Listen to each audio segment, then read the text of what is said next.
Hello. This is a true story from the Underground Railroad, Henry's Freedom Box, written by Ellen Levine and illustrated by Kadir Nelson, read by Miss Taylor.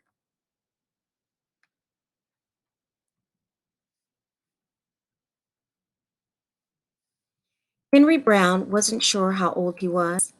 Henry was a slave, and slaves weren't allowed to know their birthdays. Henry and his brothers and sisters worked in the big house where the master lived. Henry's master had been good to Henry and his family, but Henry's mother knew things could change. Do you see those leaves blowing in the wind? They are torn from the trees like slave children, torn from their families. One morning, the master called for Henry and his mother. They climbed the wide staircase. The master lay in bed with only his head above the quilt. He was very ill. He beckoned them to come closer. Some slaves were freed by their owners. Henry's heart beat fast. Maybe the master would set him free. But the master said, "You're a good worker, Henry. I am going to give you to my son. You must obey him and never tell a lie." Henry nodded, but he didn't say thank you. That would have been a lie. Later that day, Henry watched a bird soar high above the trees. Free bird, happy bird, Henry thought. Henry said goodbye to his family. He looked across the field. The leaves swirled in the wind. He worked in his new master's factory. He was good at his job. "Do not tear that tobacco leaf," the boss yelled at the new boy. He poked the boy with a stick. If you made a mistake, the boss would beat you. Henry was lonely. One day he met Nancy, who was shopping for her mistress. They walked and talked and agreed to meet again. Henry felt like singing, but slaves didn't dare sing in the streets. Instead, he hummed all the way home. Months later, Henry asked Nancy to be his wife. When both their masters agreed, Henry and Nancy were married. Soon there was a little baby, then another and another. Henry knew they were very lucky. They lived together even though they had different masters. But Nancy was worried. Her master had lost a great deal of money. "I'm afraid he will sell our children," she said. Henry sat very still. Henry worked hard all morning. He tried to forget what Nancy had said. His friend James came into the factory. He whispered to Henry, "Your wife and children were just sold at the slave market." "No!" cried Henry. Henry couldn't move. He couldn't think. He couldn't work. "Twist that tobacco." The boss poked Henry. Henry twisted tobacco leaves. His heart twisted in his chest. At lunchtime, Henry rushed to the center of town. A large group of slaves were tied together. The owner shouted at them. Henry looked for his family. "Father! Father!" Henry watched his children disappear down the road. Where was Nancy? He saw her the same moment she saw him. When he wiped away his tears, Nancy, too, was gone. Henry no longer sang. He couldn't hum. He went to work, and at night he ate. Henry tried to think of happy times, but all he could see were the carts carrying away everyone he loved. Henry knew he would never see his family again. Many weeks passed. One morning, Henry heard singing. A little bird flew out of a tree into the open sky, and Henry thought about being free.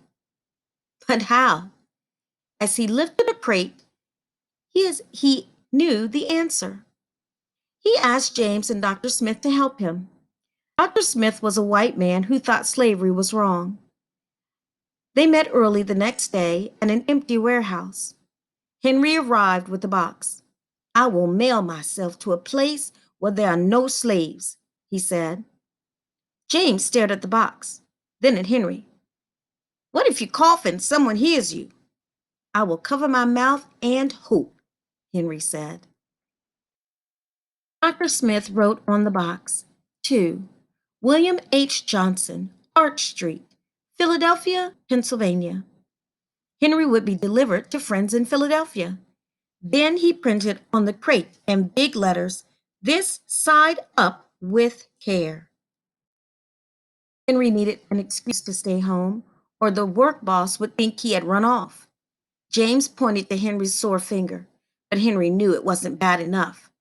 He opened the bottle of oil of vitriol. "No!" cried James. Henry poured it on his hand. It burned his skin to the bone.